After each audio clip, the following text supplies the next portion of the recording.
저는 오늘 이 도서관에서 이런 모임이 있다는 것 자체가 또 대단히 의미가 있다고 생각합니다. 의미 있는 까닭을 제가 말씀드리면은 2010년대인가 일본의 NHK가 어떻게 하면은 사람이 평균 수명 대 건강 수명, 우리가 평균 수명은 지금 한 80세 좀 넘습니다. 건강 수명은 건강하게 움직이는 수명인데 보통 한 80이라면 건강 수명은 한 70 정도입니다. 그 말은 한 10년 정도 여러 가지 병치레를 하다가 세상을 떠난다. 그래서 NHK 연구는 뭘 연구했느냐 하면은 어떻게 하면은 건강 수명 대 평균 수명의 차이를 줄일 것인가. 그러니까 어떻게 하면은 건강하게 지내다가 죽겠는가를 연구를 했는데 일본 사례를 쭉 연구를 해보니까 제일 건강 수명하고 평균 수명 차이가 적은 건강한 도시는 일본 동경 근처의 야마나시 현이라고 나왔답니다. 그런데 야마나시 현이 왜 그렇게 됐느냐 알아보니까 2차 대전이 끝났을 때 일본 전역이 완전히 황폐화됐지 않았습니까? 황폐화됐는데 그런 형황 속에서도 그런 참국 속에서도 야마나시 현은 도서관에 집중을 했답니다. 도서관을 부흥하고 시민들로 하여금 책을 보러 나오게 했다는 것입니다. 그래서 야마나시 현이 건강 수명이 가장 높은 현으로 판명이 났다고 합니다. 그것은 우리에게 주는 교훈은 뭐냐 하면은 책 읽기가 사람의 다른 어떤 운동이라든지 보약이라든지 이런 것보다도 훨씬 낫다는 사실을 그 보고서가 말하고 있다고 하는 것입니다. 그런 점에서 도서관이 이렇게 중요한 센터가 되어 있고 특히 오늘 이런 제목에서 말하듯이 인문학술이라 이렇게 말씀한다는 것 제가 참 대단히 좋은 일이라고 생각을 합니다. 인문학이라는 게 뭐냐를 얼마나 중요한가를 하나 또 제가 다른 보기를 든다면은 세계적인 어떤 재벌들, 경영자들을 연구를 했는데 절반은 경영학 같은 것을 공부를 한 사람이고 절반은 인문학을 공부한 사람이라 하는 것입니다. 인문학이라는 것은 뭐냐 하면 옆에 봐 주십시오. 그것을 문사철이라고 그러는데 문학, 역사, 철학 저게 인문학의 요체입니다. 그래서 더해서 이제 예술을 아는 것이 이제 문사철의 특징이라고 말할 수 있겠는데 문사철을 공부하게 되면은 사람에 대한 이해가 높아진다는 겁니다. 기업을 해서 물건을 판다는 것은 사람을 이해해야 그 다음에 그 사람들에게 다가간다는 그런 말이 되겠습니다. 말씀드리면은 사람이 왜 저 세 가지가 필요로 하냐 하면은 내가 세상을 어떻게 바라봐야 되겠는가? 그게 철학입니다. 그러면은 철학을 이렇게 확립을 하게 되면은 이전에는 어땠고 앞으로는 어떨까 해서 역사적인 어떤 철학의 역사적인 안목을 알아야 됩니다. 그 다음에 또 뭐냐? 왜 문학이냐? 내가 알았던 것을 남하고 어떻게 소통할 것인가? 그게 문학입니다. 그래서 이 문학이라는 것은 저렇게 세상에 대한 어떤 자기 소견, 철학을 갖고 그 철학이 역사적으로 시 차원에서 옛날은 어땠고 앞으로 어떨 것인가? 그렇게 해서 역사를 알게 되고 그 다음에 이제 그것을 알은 것을 다른 사람하고 소통을 하는 것, 그게 문학이 되겠습니다. 그래서 저 세 가지가 소위 문사철의 어떤 특징이 되겠고 플러스해서 예술을 아는 것. 예술이라는 게 이제 음악, 미술. 음악이라는 것은 시간적인 것이고 미술은 공간적인 것이고 그래서 그 예술을 더 추구하게 됩니다. 그럼 우리나라에서는 전통적으로 동양 쪽에서는 어떻게 말했느냐 하면은 시서화라 그랬습니다. 시를 알고 그 다음에 글을 알고 그 다음에 그림을 알고 그렇습니다. 그래서 우리는 시서화를 아는 사람을 선비라 그랬고 서양에서는 문자의 사람이라 Man of Letters라고. Man of Letters라는 것은 역사를 쓸 수 있고 시를 지을 수가 있고 그 다음에 산문을 쓸 수 있고 그래서 다 그 동서양 할 것 없이 인문적인 식견을 대단히 중요시한다 하는 것입니다. 오늘 저는 이제 이렇게 이제 본 강에 들어가면은 저는 이제 원래 대학원에서 저는 서울대학교 환경대학원에서 있었는데 거기에서 특히 도시계획을 제가 전공을 했습니다. 그런데 그 가운데서 도시를 발전시킬 때 어떻게 문화적으로도 할 수 있을까? 이것이 제 공부의 중요한 어떤 초점이었습니다. 여러분들도 뭐 대구가 특히 제 생각에는 도시 중에는 특히 근자에 이렇게 보면은 이 문화적인 역점을 많이 두는 또 도시로 제가 알고 있습니다. 구체적으로 저 대구 미술관입니까? 저쪽에 간송미술관이 만들어진 것, 이런 것이 바로 도시가 어떻게 문화적으로 이렇게 시민들에 대한 어떤 그 감성을 높여주고 대외적으로 자랑을 하고 그렇습니다. 제가 저 간송미술관을 보기 위해서 역보로도 왔고 그 뒤에 대구에 다른 일이 있으면 와서 보고 그렇습니다. 간송미술관은 서울에 저 성북동에 있지만은 거기서는 여러 가지 노출되는 것이 아주 드뭅니다. 그런 장치가 되어 있지 못하기 때문에 그렇습니다. 그런데 여기는 보면은 아주 참 반듯한 건물에 아주 핵심적인 것을 이렇게 보여주는 것 참으로 감동적입니다. 좋은 데입니다. 네.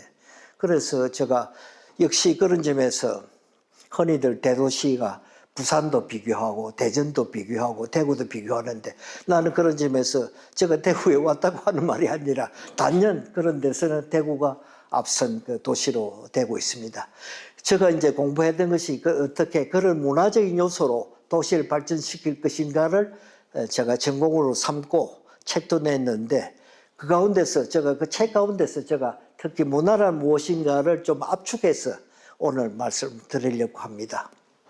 어떤 말에 보면은 말 그 자체가 있는 그 말이 있고 그 다음에 그 말이 담고 있는 뭐랄까 함이랄까 이런 게 있습니다.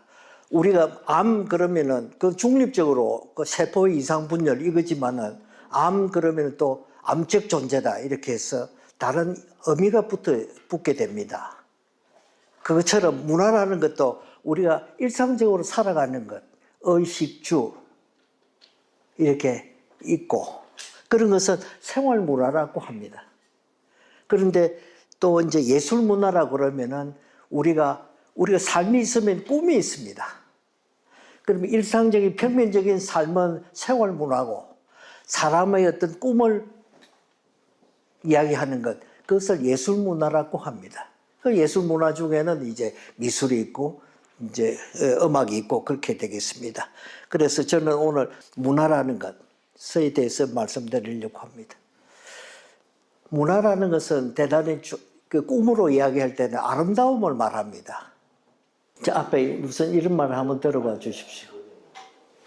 문화는 개인이나 사회가 바라는 가치, 바람직한 게 뭐냐 하는 그 가치를 하는 것이고 바람직한 가치는 우리가 사람의 아름다움에 대한 것입니다.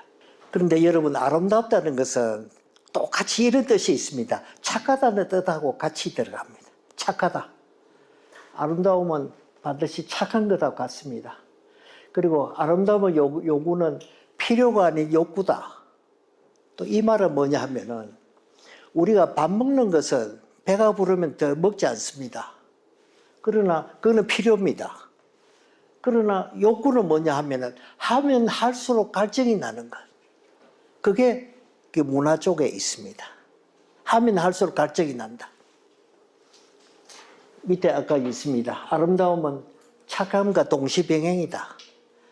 아름답다는 것은 착함하고 반드시 같이 갑니다. 그래서 미풍양속, 저 단어 여러분 봐 주십시오. 아름다운 풍속을 말할 때 미하고 양이 같이 들어있습니다.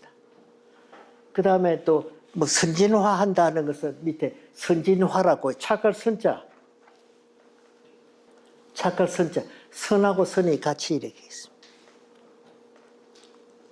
그 다음에 그 문화는 현실을 뛰어넘으려는, 우리가 항상 현실에 대해서 답답함을 느낍니다.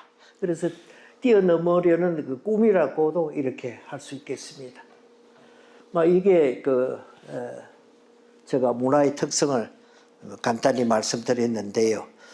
여러분, 우리가 진선미라는 이런 말을 하잖아요. 그러면은 그 문화의 아름다움을 갖다가 진선미인데 미스 코리아 선발대회 할 때 보면은 여러분 진선미에서 1, 2, 3등 하지 않아요. 그런데 진선미, 미가 3등입니다. 미보다 나은 게 착함입니다. 미하고 아름다움하고 착함이 합해진 것을 진실이라고 그렇게 합니다. 그래서 그런 말이 되겠는데, 꼭 여러분들에게 말씀드린 것은 아름다운 미자하고 양은 같은 뜻이다. 저희들이 글을 열심히 쓰면은 그걸 미문이라고 그럽니다. 아름다운 미문이다. 똑같은 말로 양필이라 이런 말도 있습니다. 그 둘 다 아름다운 글을 가리키는 말이 되겠습니다. 문화라는 게 어떤 것이냐, 제가 이게 그림으로 하나 여러분 혹시 잘 보이시는지 모르겠지만, 여러분 옛날에 조선일보에 광수생각이라는 굉장히 인기 있는 만화가 연재 만화가 있었습니다. 이 사람의 인기는 폭발적이었습니다. 그랬는데 한 1년 잘 연재하다가 그만 뚝 끊어져 버렸습니다. 제가 뒤에 소식을 들으니까 이 양반이 너무 유명해져 가지고 막 가정이 문란해져 버렸다. 그래가지고 연재가 되지 못했던 그런 경우가 있는데, 저는 이걸 참 재미있다고 생각합니다. 여러분 한번 봐주십시오. 맨 위에 물방개 파보스 지성열 깡패입니다. 깡패가 옆에서 형님 막 이렇게 이제 하고 있는데, 그가 어찌어찌 하다 무용을 전공하는 여대생과 사귀게 되었다. 자기야, 우리 같이 무용 발표회 구경 가자. 이렇게 했습니다. 아름다운 아가씨가. 그러니까 무용 이야기 들으니까 그 애들 무슨 뭐 장난하는 비슷하게 여기 있던가. 에이, 창피하게. 그럴 때 말이야. 그렇게 여자가 아잉 그러면서, 여자가 이제 뭐 좀 애교인가 뭐를 하니까 그래 가자. 결국 둘은 세종문화회관으로 무용 발표회를 보러 갔습니다. 보러 가게 돼, 세종문화. 그런데 이제 안 보던 것을 보니까 이 친구는 하품을 하고 이렇게 합니다. 하니까. 그런데 따르릉 전화가 왔습니다. 이런 곳에서 전화기를 꺼야지. 이제 했습니다. 그런데 그쪽에 이제 전화기 소리는 계속 들립니다. 형님, 접니다. 어디시죠? 저만 빼놓고 좋은 데 가신 건 아니시죠? 그러니까 하는 말이, 그래, 뽀리야, 나 말이야, 오랜만에 문화생활 하러 왔다. 여기 문화회관이야. 이렇게 했습니다. 그러니까 저쪽에 새끼 깡패가 하는 말이, 회관이라고요? 형님 섭섭합니다. 형님, 저도 고기 좋아합니다. 여러분, 이제 고깃집에 보면 회관 붙인 거, 특히 전라도 이런 쪽에 가면은 이렇게 고깃집에 문화회관 이런 거 많습니다. 그러니까 형님 섭섭합니다. 저도 고기 좋아합니다. 그래서 제가 이제 하는 말은, 여기서 말하는 것은 발레는 감동을 느끼는 것인데, 여기는 이런 것을 고급 문화라고 합니다. 그 다음에 여기서 보면 만화 아닙니까? 그죠? 만화를 그렸는데, 만화라는 것은 뭐냐면 감동이 아니라 이거는 재미입니다. 참 재미있게 그렸다. 이렇게 돼. 이걸 대중문화라고 그럽니다. 그 다음에 여기서 이제 맛있는 고기 먹는 것, 이것을 우리는 미식, 생활문화, 요새 여러분들 우리 무슨 맛집을 찾는다든지 그런 것이 다 이런 것을 생활문화라고 그럽니다.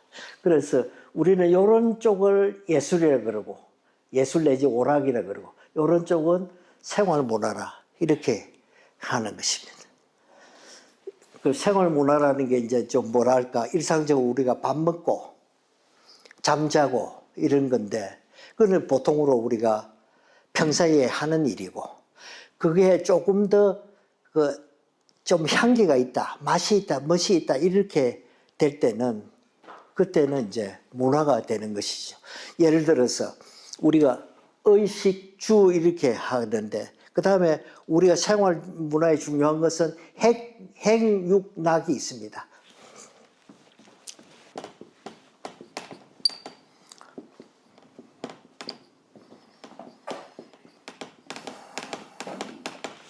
여러분 이것은 의식주는 잘 아시는 것이고 행은 교통을 말합니다. 우리 일상생활에 가장 중요한 게 교통. 아침에 출퇴근 잘하는 것. 그것이 아주 부드럽게 잘하는 것. 그건 먼저 교통 문화가 됩니다. 그 다음에 육은 교통 교육입니다. 우리 도시 생활에 가장 중요한 게 교육입니다. 락은 리크레이션입니다. 놀이할 수 있는 것. 그게 우리가 도시 생활의 일반적인 건데 이것이 아주 맛있다 이래 되면 문화가 되고 그 다음에 주도 아름다운 집이다 이렇게 되면은 여기에도 보통의 것이 있고 가치가 있는 것이 있고 이렇게 되겠습니다.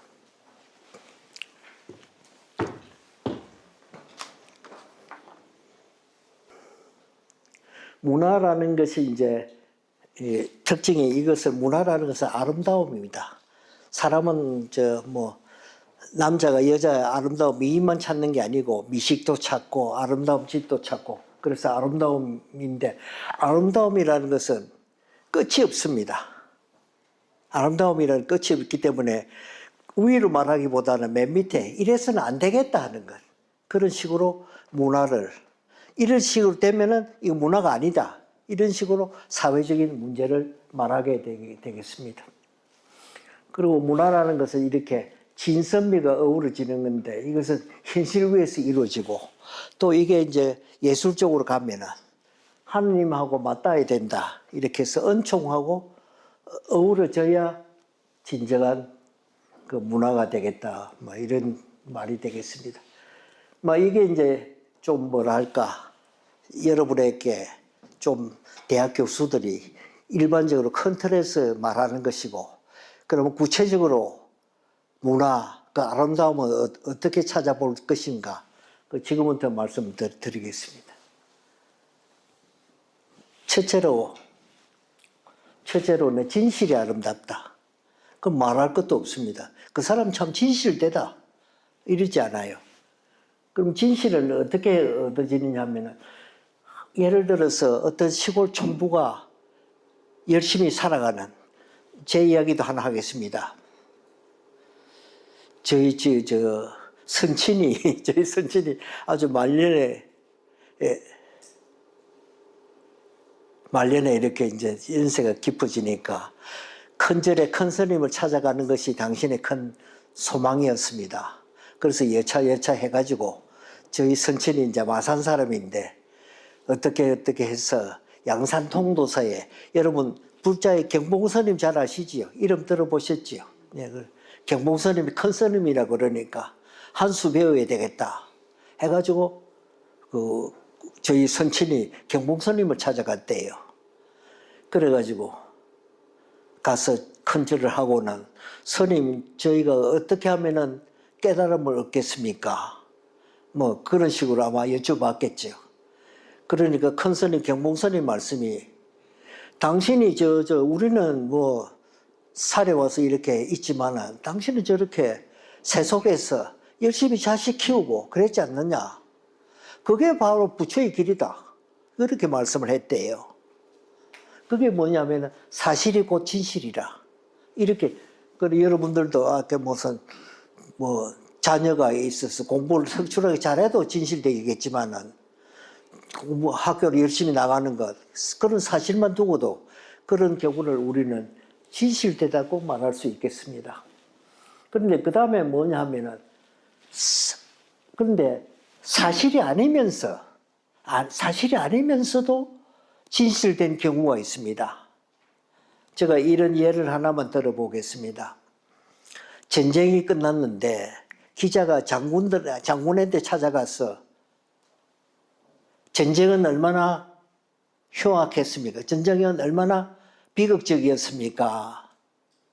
그러니까 전쟁의 피해는 어땠습니까? 그러니까 장군의 대답이 전쟁은 지옥이었다. 그렇게 했던 것입니다. 그렇지 않아요? 여러분들도 지옥이다. 그럼 전쟁을 그거와 같이 더 말할 수 없겠다 싶은데 여러분 지옥은 진실입니까? 아닙니다. 진실은. 지옥은 아무도 본 사람이 없습니다. 사람 머릿속에 있는 허위입니다.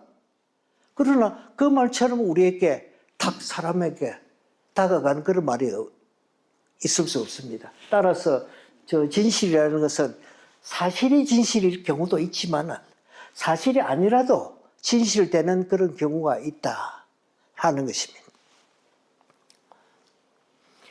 그리고 이제 그 사실이 아니면서 진실된 경우를 요건 뭐 제가 복잡한 말을 빼고 간단하게 하나 보기를 들자면 여러분 요게 우리 경상북도가 좋아하는 부석사 무량수전 앞에 무량수전 건물이 왼쪽을 그려놨습니다. 여러분 요 무량수전의 요 기둥을 갖다가 배울림 기둥이라고 합니다. 아시죠? 배울림 기둥은 뭡니까? 실제 구체적으로 물리적으로 보면 배가 불룩합니다. 곡선입니다. 그러나 보는 것은 어떻습니까? 직선으로 강건하게 다가옵니다. 물리적으로 실체는 곡선이지만 눈에 보는 감각으로는 굉장한 직선으로 다가온다. 그래서 지금 이렇게 무량수전을 이거 받들고 있는 이 기둥을 보면 우리가 이게 배가 나왔다 이런 생각은 안 합니다. 기둥이 참 힘차게 받들고 있구나. 그런 생각을 하게 됩니다. 이것이 뭐냐면 사실이 아니면서 진실되다.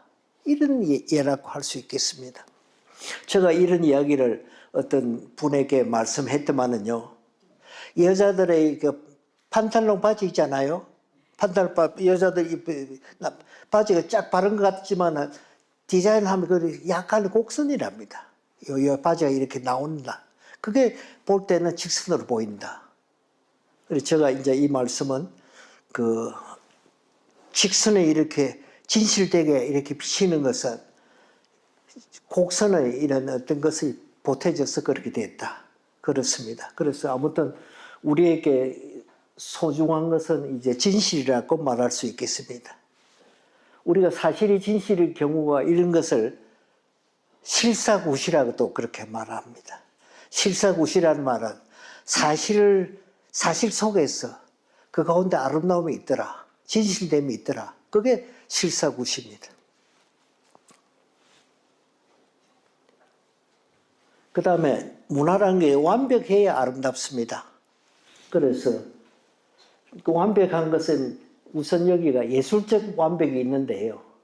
이것은 누가 이제 그림 좋아하시는 분은 알겠지만은 장욱진 화가의 자화상입니다. 유명한 우리나라 뭐 이중섭, 장욱진, 김한기 이런 별명이지 않습니까? 그런데 보면은 이 보면 참 자화상 같다 하는데 자세히 들어가 보면은 여러분 완벽한 이 기가 없잖아요.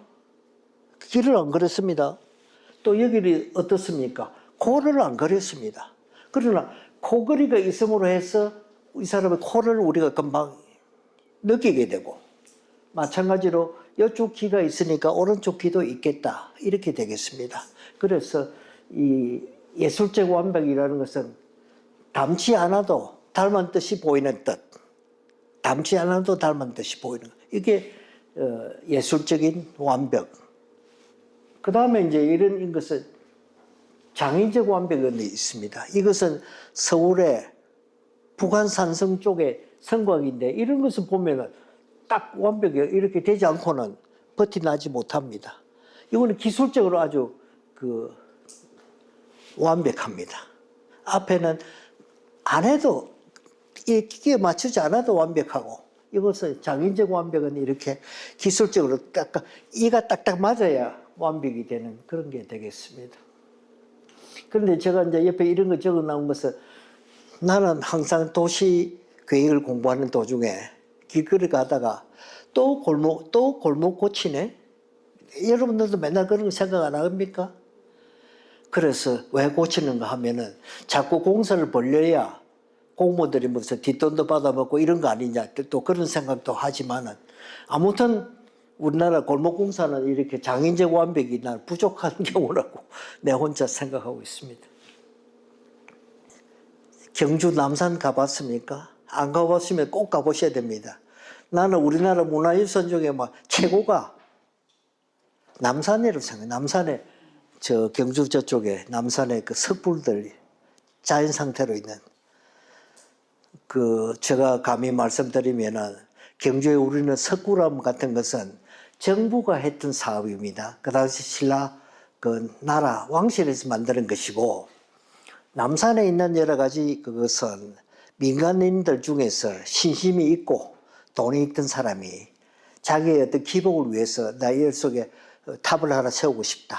불상을 하나 세우고 싶다. 이렇게 해서 생겨난 것이 경주 남산이라고 할 수 있겠습니다. 그런데 지난 2000년 경우에 경주 남산이 유네스코 문화유산이 되어버렸습니다. 그러니까 정부에서 여기 정화를 해야 된다. 그러면 정화를 하면은 안목이 있는 사람이 직접 현장에 나와서 이거는 이렇게 치고 저거는 철에 치고 이렇게 해야 될 건데 정부는 어떻습니까? 밑에 종이업자 불러가지고 이거 좀 정화해라. 화 깎아버리고 이런 식으로. 이게 말이 되겠습니까, 여러분? 이런 옆에 이렇게 아름다운 이 앞에 불상이 안에 있습니다. 이 나무가 이렇게 그늘지고 이게 문화재지 이런 식으로 한 게 정부가 돈 들여서 한 일이 이런 게 있습니다. 진짜 이런 일이 여러분들도 그래서 여러분들도 이런 강의도 듣고 하시다가 시내 나갔다가 엉뚱한 그 정부 행정을 하시거든 좀 고말도 하시고 그래 해 주셔야 됩니다. 이 우리나라 참 이거 흉한 일 아닙니까? 이래 쳐버렸다. 나 그래서 저는 그때 활발하게 신문에 칼럼도 기고해서 한마디로 속대가 이름 좀 잡아 넣어야 된다고 그런 생각도 했습니다. 이 귀하게 천년 넘어서 이렇게 이루어지던 것을 하루아침에 이런 식으로 만들어버린. 그래서 장인정 완벽을 해야 되는데 그렇지 못한 반문화적 정화 사업이라 이렇게 제가 말씀을 했습니다. 자연인 우리가 그래서 어떻게 하면 무슨 아름답게 꾸미는 일은 자연스럽게 만들면 사람이 좋아하게 됩니다. 또 여러분에게 한 말씀 또 드리면은 우리가 자연이 우리가 얼마나 아름답나는 것은 좋은 그림을 좋은 자연을 보면 하는 말이 있습니다. 그림처럼 아름답다. 그런 말 잘 아시죠?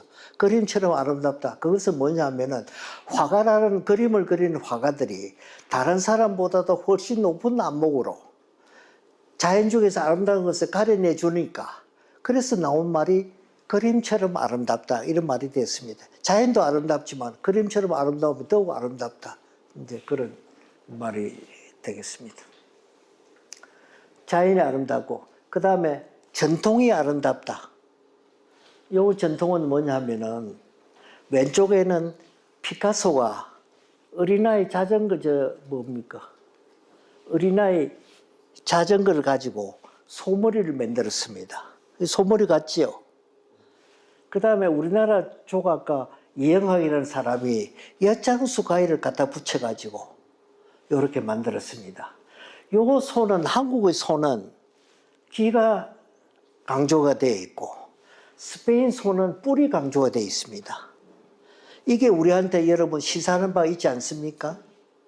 스페인은 투우를 하는 나라가 되니까 뿔로 가지고 그 뿔이 강조되어 있습니다. 근데 우리나라는 뭐냐면은 우리나라 사람은 쇠기를 굉장히 좋아합니다. 쇠기는 정직하다. 그래서 서울에 우이동이라는 게 있습니다. 그래서 소기라는 것은 참 좋은 그 소기는 선량함의 상징으로 되어 있습니다. 그래서 한국 조각가는 소기를 강조를 했고 스페인 예술가는 쇠뿔을 강조했습니다. 그래서 각각 문화가 다르다 보니까 이런 전통이 이렇게 아름답게 재현된 경우라고 하겠습니다. 그 다음에 우리 전통의 또 아름다움은 보면은 요게 이제 몬드리안이 뉴욕을 보고 이렇게 부기우기라는 이런 그림을 여러분 이런 것도 보신 기억이 나실 겁니다. 이렇게 뉴욕을 마천루를 보고 이런 식으로 추상화를 했습니다. 그런데 우리나라 부녀자들의 보자기 봐 주십시오. 이거 뭐가 모자랍니까? 이게 다 100년, 200년 전통의 것이고 이거는 불과 4, 50년 전 겁니다. 그렇게 얼마나 이게 우리나라 그 보자기 입니까? 그런데 제가 참 이런 말씀을 여러분 앞에서 드려야 될는지 몰라도 이게 제 어머니 작품입니다. 그런데 제가 어머니를 말씀을 드리면은 우리 어머니는 옛날에 같아서 우리 어머니는 무학입니다. 그리고 옛날에 연배가 그 연배는 다 뭐라 할꼬 연배는 다 정신대에 끌려갈 그런 나이들 그런 나이 1920년대생 이럴 때 뵀는데 그러니까 우리 어머니는 무학인데다가 집안이 극빈해가지고 제가 이런 이야기 뭐 여러분에게 오히려 더 친근하게 이런 말을 해야 더 좋을 것 같습니다. 저는 우리 아버지 네 번째 부인의 큰 아들입니다. 왜 그러냐니까 아버지가 결혼을 했는데 신행 전에 첫 부인이 돌아가셨고 두 번째 결혼을 했는데 어린 딸 둘 낳고 돌아가시고 버리고 다 20대에 일어난 일인데 그 다음에 세 번째 삼치를 하니까 아들 둘 낳고 또 돌아가시고 버리고 그러니까 이제 우리 어머니가 네 번째 부인인데 이제 내 어머니 오셔가지고는 나는 우리 어머니의 생후의 두 번째 아들입니다. 왜냐하면 내 위에 형님도 또 대학교 때 돌아가시고 내가 이제 됐단 말이죠. 그래서 이제 나는 이제 서울에서 뭐 선생이 됐고 우리 어머니는 아버지가 하던 공장에서 공장 지킨다고 그러시다가 이제 아버지 돌아가시고 그 다음에 이제 당신 혼자 서울에 오게 됐는데 내가 모셔야 됐단 말이죠. 그럼 70에 이제 올라오셨는데 고향에 있을 때는 저희 집이 정미소를 했습니다. 그럼 정미소가 되는 일이 많잖아요. 일이 많다 보니까 막 바삐 왔다 갔다 하시다가 서울에 대학 선생 집 아들 집에 왔는데 이거 할 일이 있습니까? 그럼 내가 막 딱해서 죽겠더라고요. 어머니 보고. 그런데 어머니 보고 할 수 없어서 내가 이런 미술품 같은 책자가 있으니까 옛날 보자기 책을 갖다 한번 보여드렸습니다.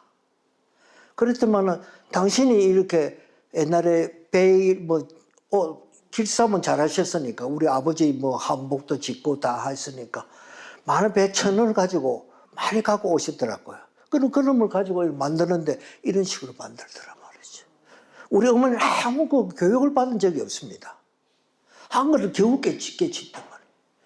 그러는데 그래가지고 이렇게 해서 제가 이제 뭐 좁지만은 전시회도 하나 열어드렸습니다.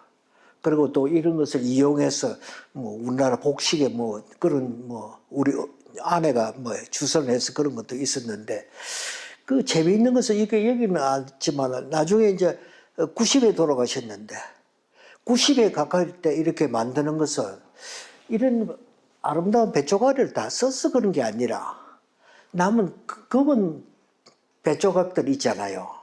검은 배조각을 이어가지고 검게도 하고 약간 밝은 것도 있고 이래서 검은 톤의 어떤 뭐랄까 보자기를 만드셨단 말이죠. 저는 제일 좋아하는 게 그겁니다. 왜 좋아하느냐? 예술가들이 유명한 화가들이 죽음에 가까워지면 화면이 검어집니다. 여러분도 다음에 그림 화집 이런 거 한번 보시면 한번 봐주십시오. 예를 들자면 피카소가 그랬고 그 다음에 로스코라고 추상화가 있습니다. 러시아 계통의 미국 작가인데 그 사람이 이렇게 보면 죽음에 가까우면 화면이 전체적으로 검어집니다. 장욱진도 그랬습니다. 그래서 그런 거 보면은 우리 어머니 아무 교육도 받은 것도 아니고 이게 타고난 우리나라 부녀자들 타고난 미학이나 뛰어나다고 봅니다. 우리나라 부녀자들은. 그래서 옛날에 일제시대에 한국 사람은 채색감이 없다. 색채감을 모른다. 왜 그러나? 맨날 뭐 적당정을 하고 사람을 죽이고 자시고 하니까 맨날 상중에 있었다. 그래서 흰색을 하게 됐고 한국 사람은 색감을 모른다. 그런 말을 했습니다. 그럴 때 이제 경주에 왔던 어떤 윤모 선생이 그게 아니다. 우리나라 어린아이 색동저고리를 봐라. 얼마나 색채감이 있느냐. 한국 사람이 색채감이 없다는 말은 일본 놈 너희들 잘못이다.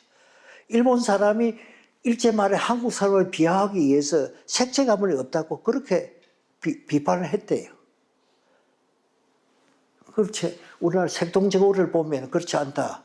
마찬가지로 제 모친의 이야기를 자꾸 그대로해서 미안하지만 아무 교육을 받지 않는 이런 색채감을 말해준다는 것입니다. 그래서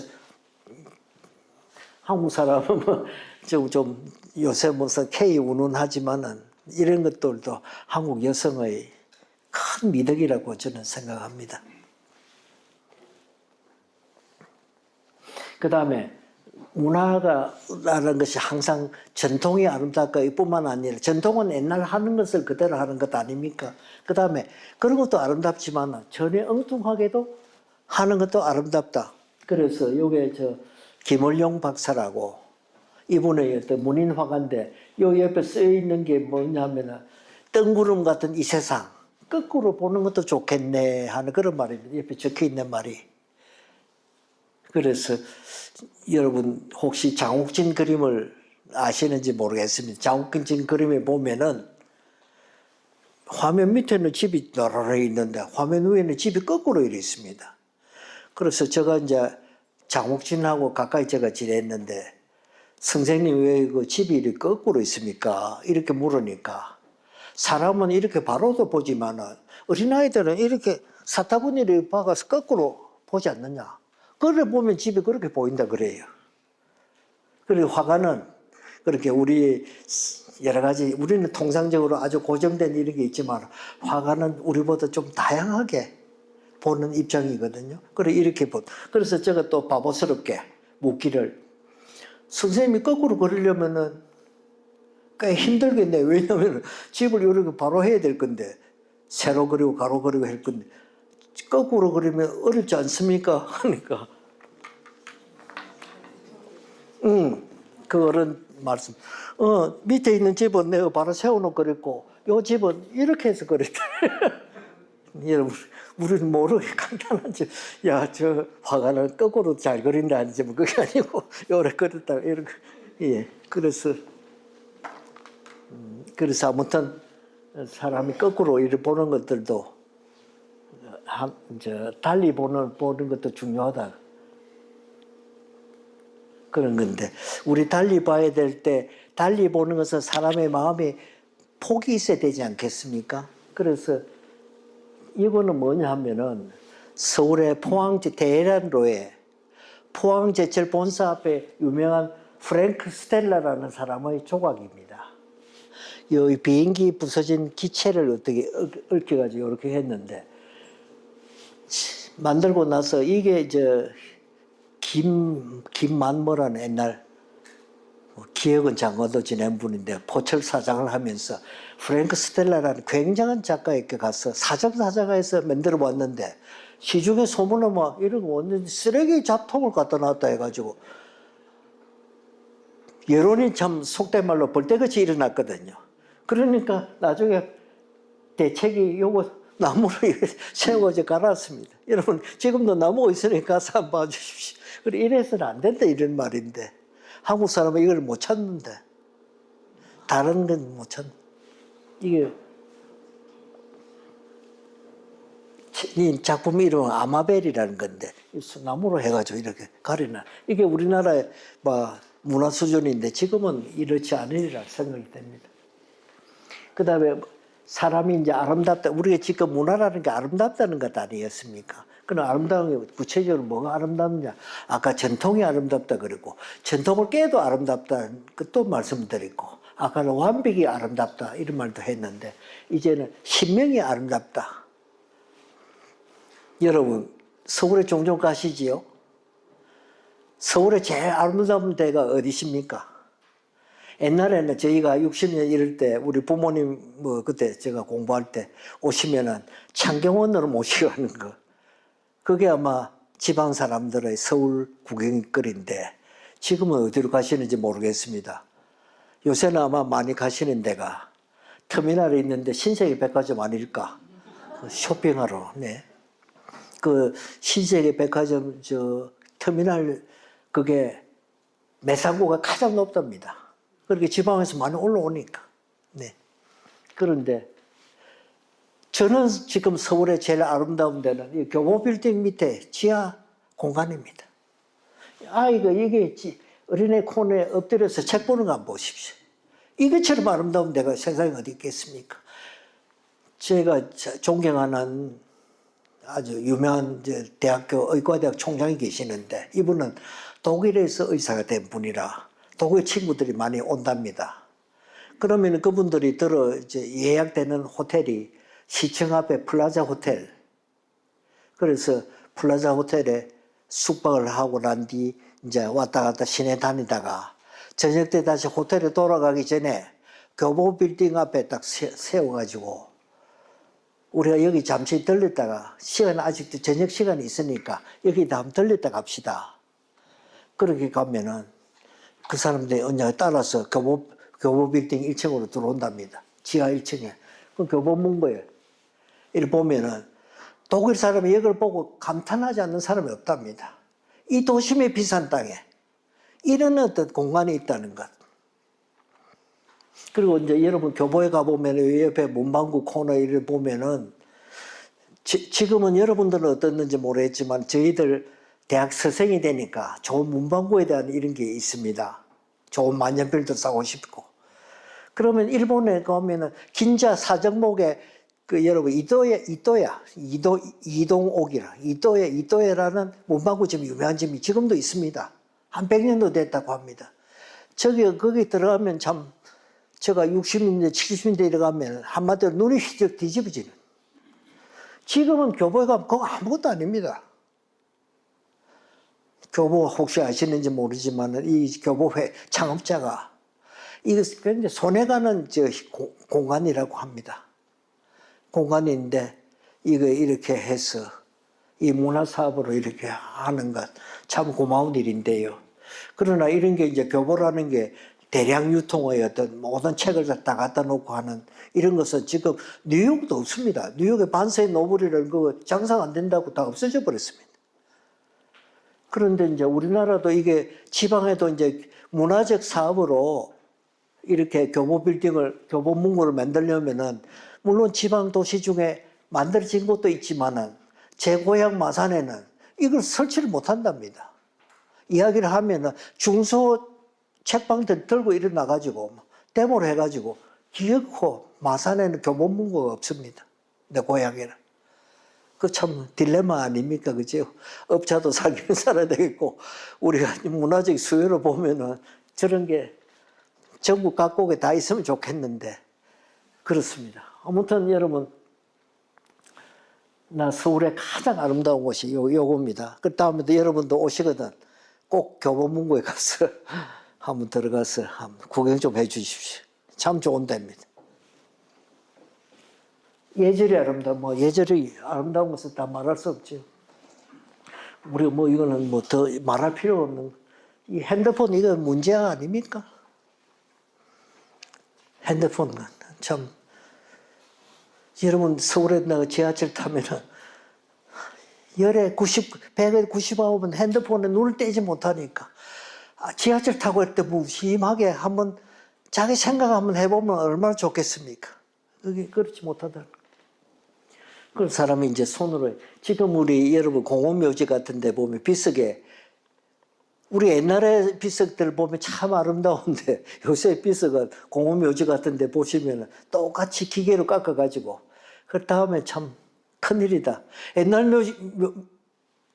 비석은 골동이라고 되지만 지금 우리 돌은 깨가지고 잡석으로 쓸 수밖에 없습니다.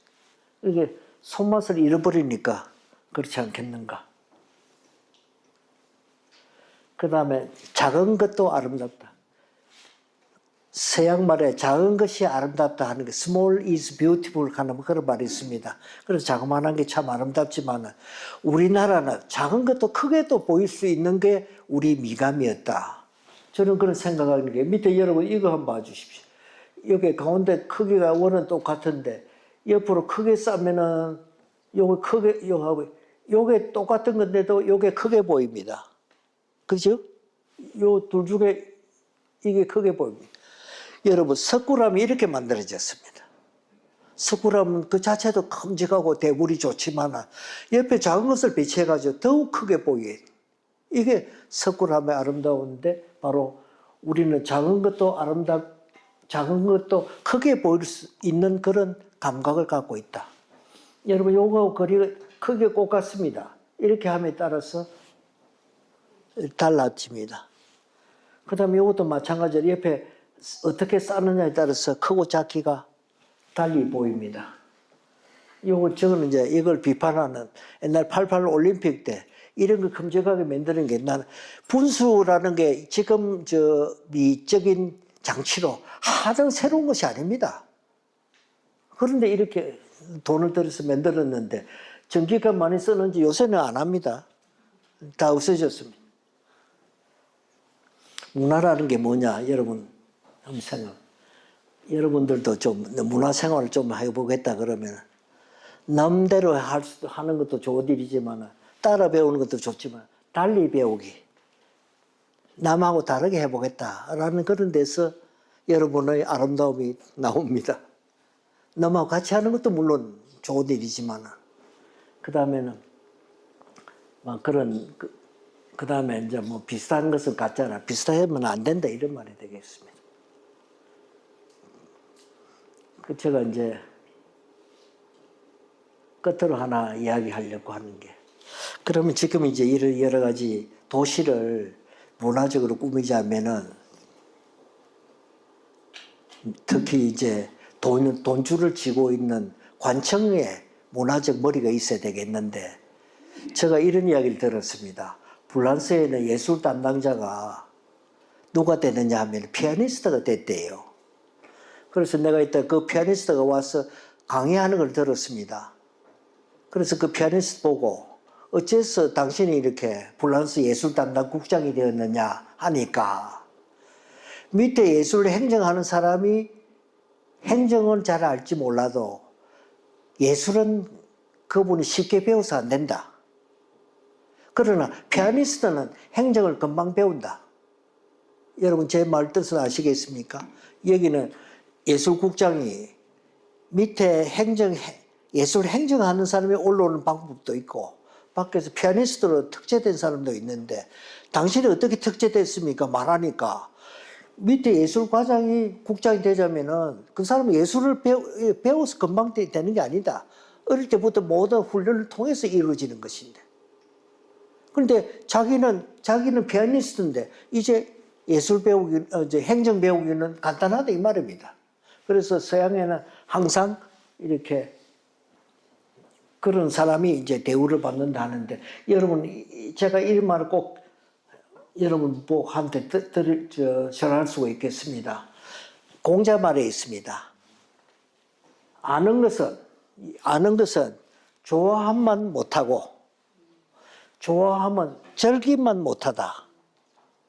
그러니까 제일 좋은 게 뭐냐면 예술을 즐기는 것, 이게 최고고, 그 다음에 좋아하는 것, 그 다음에 아는 것. 그러면 이제 좋아하고 난 뒤에 책을 봐도 늦지 않다 이런 말입니다.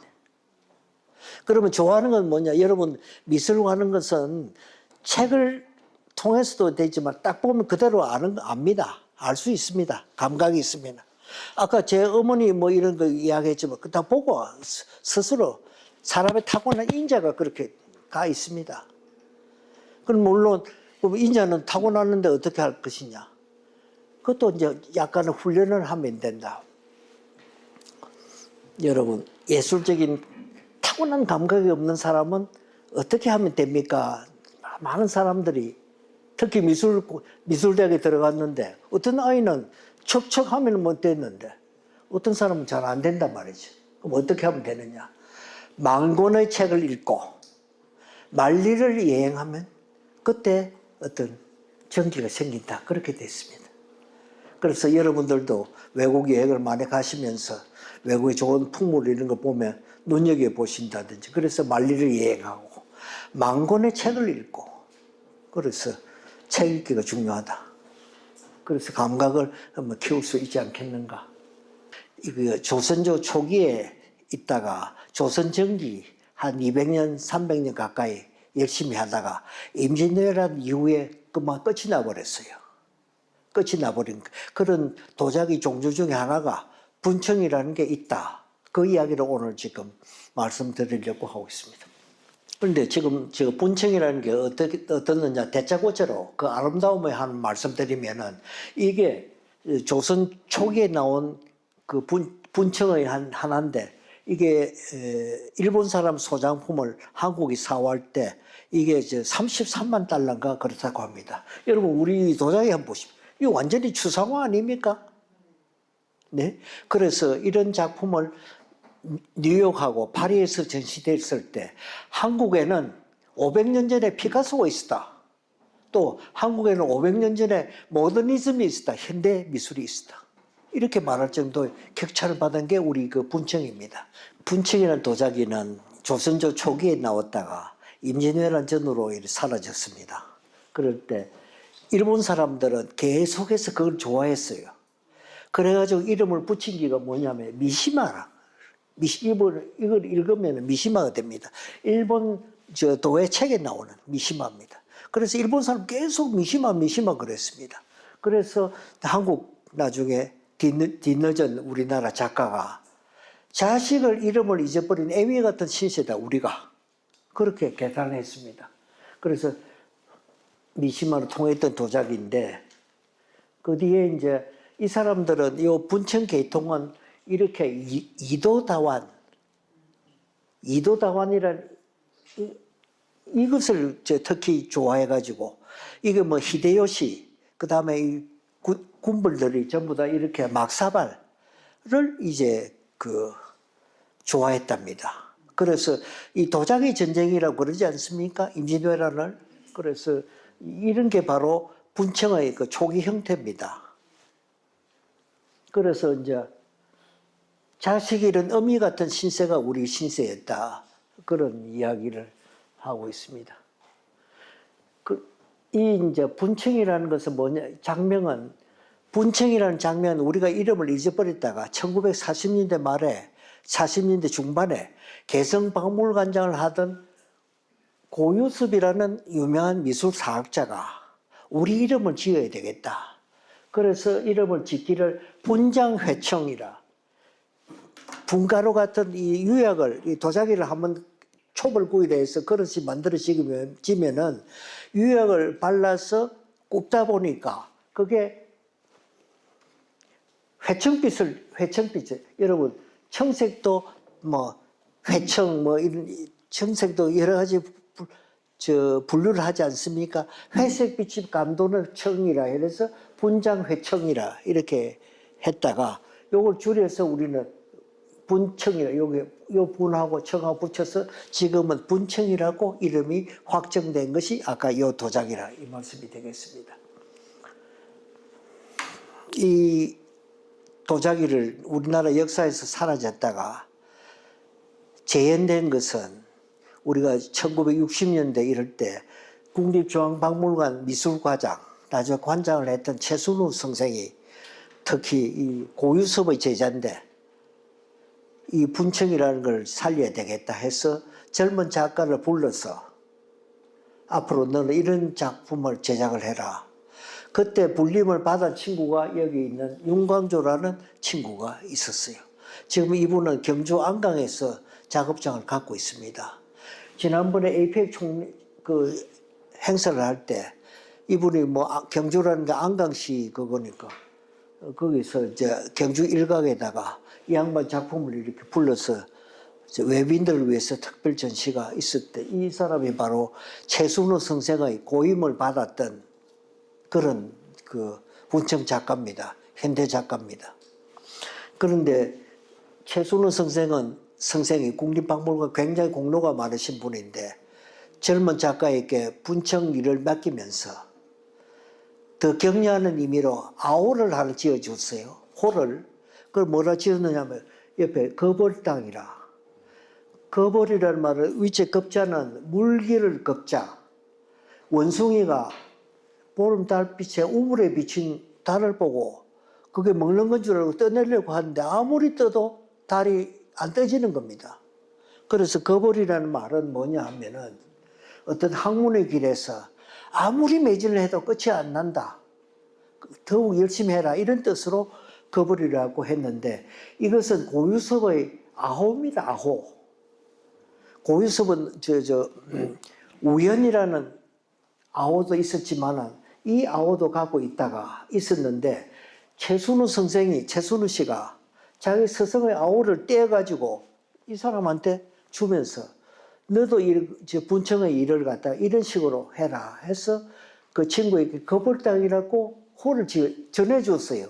성생호를. 여러분 조선시대 전통에는 윗사람 존경하는 스승 같은 사람의 아호를 따서 자기 호를 삼는 사람 아니면 주변에 모모한 사람이 호를 집어서 전해주는 사람이 있단 말이죠.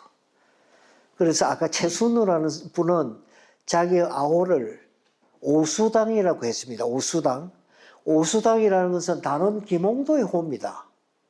그래서 자기가 김홍도를 존경하니까 김홍도의 호를 따가지고 자기 호로 쓰기도 한다. 그래서 이것은 스승의 호를 따서 이 사람에게 전해주어서 이제 열심히 매진해라. 그래서 이 사람은 당신의 가마를 보통 가마는 무슨 요 그러지 않습니까? 그래서 거벌요 그렇게 해서 경주 안강에 있습니다. 나이는 1946년생이니까 나이는 올해 79, 80 그렇습니다.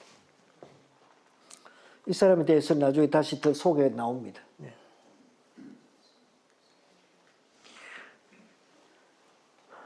분청 작업은요. 우리나라가 이 도공들이 다 잡아갔을 때는 우리 도공들은 전부 다 분청 작가라고 말할 수 있습니다. 분청 작가. 그러니까 이 사람들이 이제 잡아가서는 일본 사람의 요구에 맞는 도자기를 만들어라 그렇게 됐습니다. 그 요구에 맞는 것은 우선 백자를 만드는 겁니다. 백자는 백토를 가지고 만드는 건데 이 사람들이 만드는 백자는 뭐냐 하면은 그 당시에 유럽의 그 도자기 수요가 많은 중국 도자기를 흉내내는 겁니다. 백자를 만들 때 디자인은 우리 식으로 청색 이런 것만 하는 게 아니라 대단히 컬러풀하게 만들었단 말이죠. 그게 유럽 사람들이 좋아하니까. 그래서 이제 그 한국 사람이 이제 거기서 백토를 발견하고 하니까 만들기는 방법은 이제 그 완전히 유럽 사람 취향으로 중국 도자기를 흉내내는 것을 만들었습니다. 혹시 여러분 그 한국 도공 중의 후예라고 해서 일본 그 규슈 남단에서 심수관이라는 이름 들어보셨죠? 심수관의 도자기를 보면 깜짝 놀랍니다. 나 처음 보고 놀랐습니다. 우리는 도자기 보면 청화백자 비슷하게 이렇게 정갈스러운 이런 건 줄 알았더만 얼마나 컬러풀한지 나는 도저히 정감이 들지 않더라니까. 그래서 아무튼 그 분청 도공들이 이제 여기서 히젠이라는 곳에 현재의 사가현, 나가사키현, 이 구마모토 현 아래 구마모토가 아니라 후쿠오카 현 아래 여기 일대에서 이제 우리나라 도공들이 만들었는데 이 도공들의 작업이 유럽에 영향을 미쳐서 유럽에는 그 뭡니까 드레스덴이라는 데서 유럽의 백자를 처음 만들기 시작했습니다. 그런데 그 드레스덴 중에서 마이센이라는 동네에서 만드는 것, 이게 유럽의 최고 도자기 그겁니다. 저 하얀 백자 같은 건데 잔이 뭐 하나에 우리도 한 50만 원 이렇게 한다고. 조그만 잔 하나에라. 그리고 독일 사람들은 가정주부들은 평생의 소망이 내 이거 세이브 해가지고 저 마이센 도자기 못 산다. 이게 그 사람들의 그 평생 부녀들의 소망이라고 합니다. 그래서 아무튼 마이센 자기식으로 이렇게 발전했는데 그 원천이 우리 분청도공이었다. 그때 끌려간 분청도공이 만드는 작품이 일본에서 만드는 작품이 요런 게 있네. 여기 보면은 뭐 개가 짖는다 옆에 그렇게 이게 그런데 한글로 된 거 봐주십시오, 여러분. 이게 16세기 건가 이랬는데 일본 사람이 소장했다가 이걸 우리 박물관에 기증을 해주었습니다. 참 고맙죠, 네? 한국의 분청에 이렇게 우리나라에 이렇게 되어 있지 않는데 도자기 여러분 한글 쓰인 거 보십시오. 뭐 여기 내용이 읽을 수 있는 대목은 이렇게 이렇게 돼 있다고 합니다. 개가 짖는다. 밤 사람이 전부 다 도둑이 아니다. 뭐 이런 식으로 무슨 뜻으로 했는지는 모르겠지만 자궁안 한글로 적혔다는 게 대단히 재미가 있고 요런 거 보십시오. 나게 보이는 거 참 아름답지 않아요? 일본 사람이 줬다는 것도 고맙고요. 분청은 이제 어째서 아까 여러 가지 형태가 있는데 전문가들이 이렇게 말합니다. 고려 청자는 굉장히 정교하게 만들어졌는데 거기서 부자들이 후원을 해서 그렇게 됐습니다. 고려가 망하고 나는데 후원하는 사람이 없단 말이죠. 그 다음부터는 도공이 제 마음대로 만든다. 그게 분청이라고 합니다. 그래서 이제 여러 가지 이 지방마다 이게 각 지방마다 이제 만들게 되었는데 요거는 표면을 어떻게 아름답게 어떻게 만드느냐 하면은 요거는 덤벙이 유약에 이 촛불구이를 했다가 저 도자기를 그 유약에다 덤벙 담아서 꺼내는 것 이걸 덤벙이라. 요거는 귀알이라 해서 여러분 귀알이라는 말을 잘 모르겠죠? 옛날 우리말인데 네, 이 잡초 같은 거 네.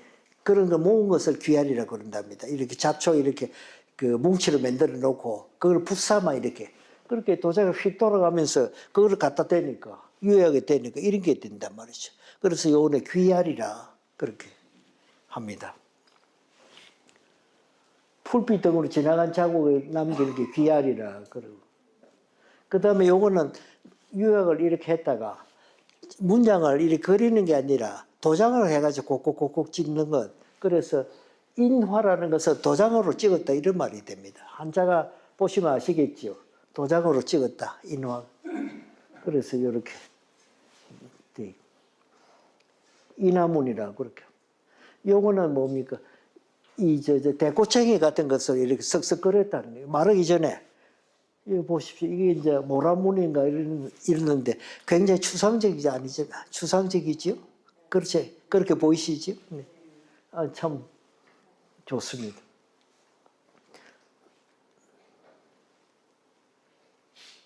요거는 그 위에다가 산화철 이렇게 붓으로 그리는데 그 철분이 섞인 것으로 이렇게 그리게 되면 이렇게 철화가 되는 이런 모습입니다.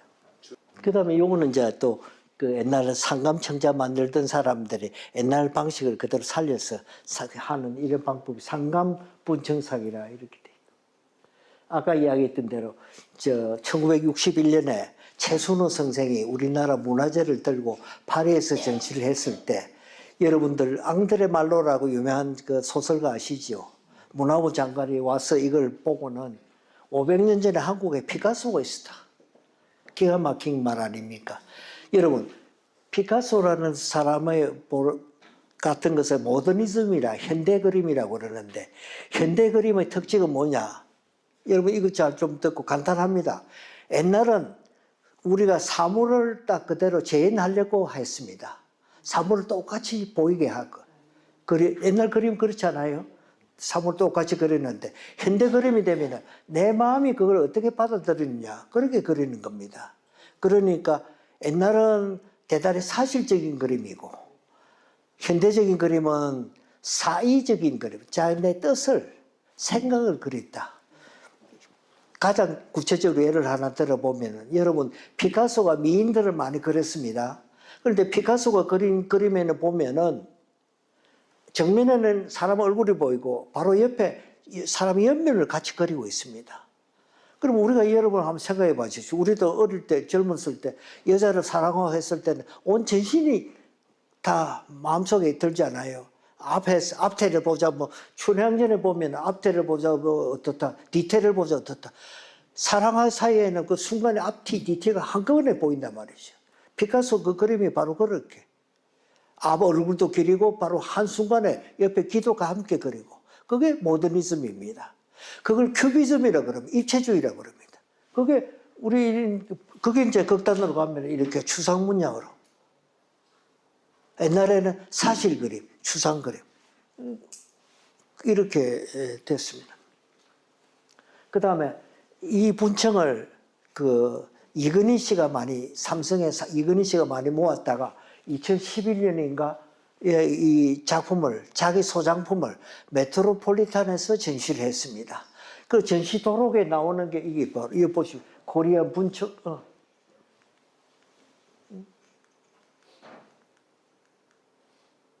코리안 분청 세라믹스.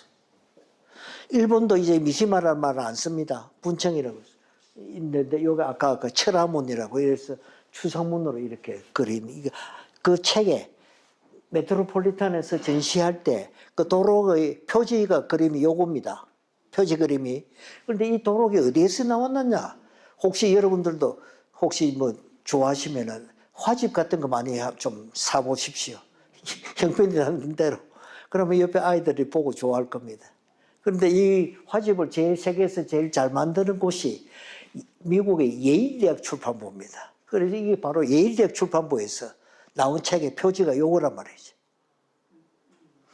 그래서 이게 이제 여기도 뉴욕타임스는 뭐라 수세기 전에 한국의 세계 미술 모더니티가 있었다. 이 기가 막힌 말 아닙니까? 아까 앙드레 말로 말도 있고 다 500년 전에 피카소가 있었다든지. 김한기에 이렇게 점 떡떡떡 찍는 이게 다 그 전통이 이어져 온 거라고. 이 그림에 대한 유래에 대해서는 여러 설이 있습니다만 그 중에 하나가 옛날에 분청의 인화문을 재현한 것이다. 그렇게 말하고 있습니다.